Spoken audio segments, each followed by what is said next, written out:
Good day. This will be Renal Supplement, Take 3. If you're hearing this, that's a good sign. That means third time is the charm, and it's going to work this time.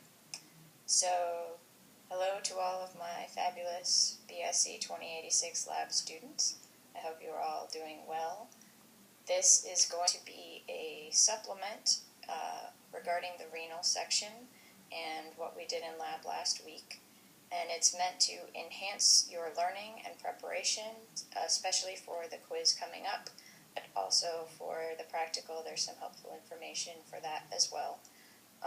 It's not meant to replace any of your usual study materials, only to be used as an additional study tool.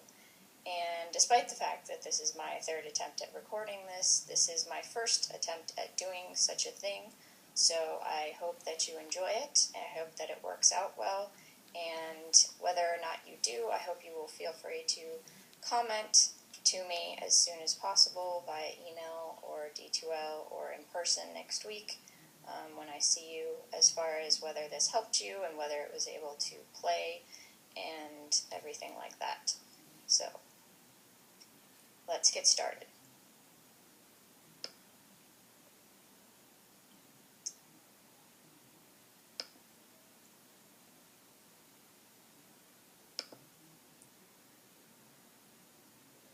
Now, why do we love our kidneys? Well, I hope you do in fact love your kidneys. I know that most people, when they think of their most loved organs, they usually think of their brain or their heart first. And I'm not saying those aren't very important, but at the end of the day, you need your kidneys, I need my kidneys.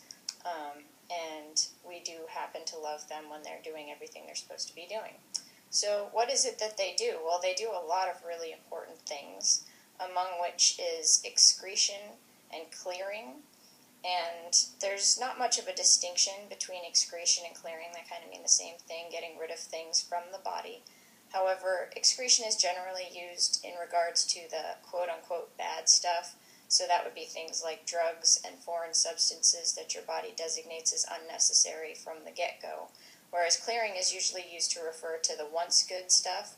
In other words, things like hormones that you needed but have gotten old now and need to be removed because you don't want them in your system indefinitely. Your kidneys also play a giant role in balance and regulation. So what sorts of things do they balance and regulate? Well, water is one, so you have a ton of water in your body. It's a major part of your composition. And the ability to balance it out and not have too much or too little in general, as well as not having too much or too little in any particular area, is very important for homeostasis. Electrolytes are electrically charged, so they either have a positive or a negative charge, and they tend to be ions. So when you have salt in your system, which we do, that's made up of sodium chloride. And what happens when it gets into an aqueous or a water-based solution is that it breaks into sodium, which is a positively charged cation, and chlorine, which is the negatively charged anion.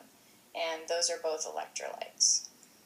The other thing that it balances that's incredibly important is acid-base balance. So we've talked a million times about the idea of homeostasis and how you don't want to be too acidotic, but you don't want to be too alkalotic or basic either. And the kidneys are going to be the ones that regulate that. So in order to be able to maintain balance and regulation, you're going to need to have some kind of monitoring system in place, which you're going to need to be able to detoxify substances. So toxic is a substance that's harmful, right? So detoxification is the ability to chemically modify substances that are harmful and make them less harmful. Gluconeogenesis is, if you break down the word into pieces, gluco means glucose or sugar, neo is new, and genesis means to generate or to make new. So this is making new sugar from scratch, basically. And when would you want to do this? Well, during starvation conditions, during times when you can't find glucose in the environment, or even pieces of other things that you could break down into glucose, you would need to make it from scratch. The kidneys also secrete a hormone, and it's known as erythropoietin. And if you remember, was a prefix that we talked about in the cardiovascular system in terms of erythrocytes, which were the red blood cells. So erythropoietin stimulates the bone marrow, specifically the red bone marrow, to produce red blood cells. They also participate in metabolism, and they are responsible for converting vitamin D that you get from sunshine here in sunny South Florida, or from drinking milk, into the active form that your body is able to use.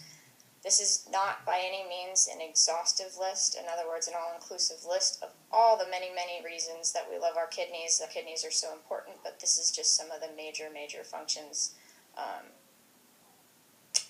So some interesting facts then about your kidneys. The left one is a little bit higher up in the right, and if you remember from Anatomy 1, we learned those fancy terms and ways of saying these sorts of things. So you can say that the left one is superior, it's a little bit higher up, and then the opposite would be true for the right one, so it's going to be inferior. They're found retroperitoneally, so the peritoneum is that cavity that's within your abdomen, and retro means behind, so they're in the back of the cavity, and that's actually why a lot of people, when they get kidney infections or urinary tract infections, they report back pain as their symptom. We have to keep your little kidneys safe and warm and comfy and protected, and we do that by encapsulating them in fat, because fat is squishy and warm and comfortable. The hilum, we'll see some better pictures of it, but it's named because it looks kind of like a hill. Now you might have to use your imagination a bit in some of these, but it does kind of shape like a hill.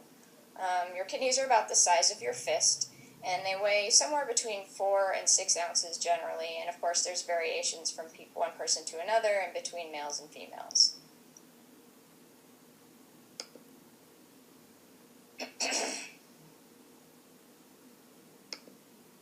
So I hope I've convinced you that if you are a kidney, you have some very essential and important jobs, and quite a few of them actually within the body. But basically, if I'm a kidney, I make pee-pee from your blood. That's the most important job and the best known one that I have. So if you give me a